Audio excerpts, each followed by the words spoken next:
I actually didn't know I was homeless. I didn't know. I would never have given myself that label. And when I realized this is a label, this is homelessness. Homelessness is not just on the street. I thought I was just visiting friends. I thought I was just hopping around visiting friends. So I counted up the number of times I've stayed with friends. I think it was 11, once with a tiny baby. I just had my 70th birthday about 3 weeks ago. That's the only thing that's absolutely permanent, my age. I taught international school abroad for 25 years. Romania, Uzbekistan, Egypt, Japan, Kenya, Nigeria. You can never really belong.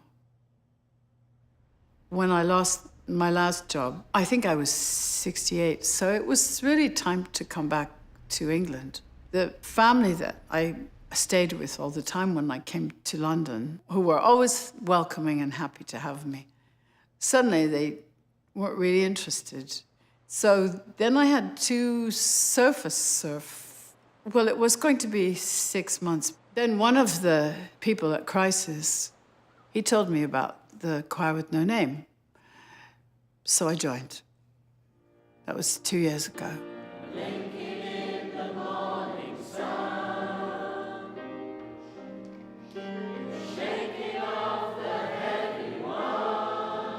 Mostly it was just a feeling of being welcome and the fact that they say, come and have tea, here's tea and biscuits, and now we'll sing, and now we'll have dinner. And it was like family. It's like coming home.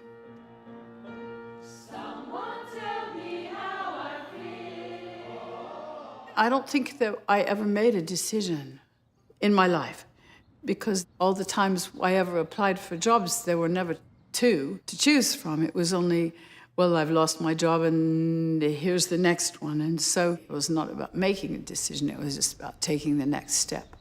I had to be so positive because I didn't know what would happen. I refused to deal with being scared. I just wouldn't do it. I wouldn't let any fear in. And I think that was what kept me going. For me, to have a permanent home it's quite scary because I always moved every 2, 3, 4 years. So where I am now, I imagine that I won't move again. And I don't want to die in this place, you know? I can't imagine doing that. But I also don't want to move again. Just because. The choir sent me to sing for the opera, and I sat in the soprano section with these nice-looking women with pearls and twin sets. And they said, and which choir did you come from? And I said, the homeless choir, and they all kind of moved away from me, because people do, you know?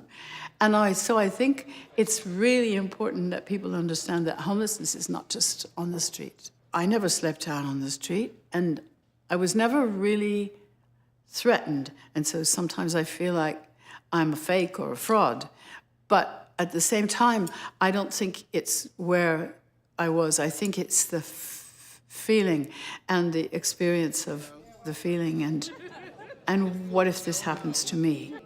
So I think there's no way to explain that to someone. It's not actually being homeless. It's the terror, it's the fear of being homeless.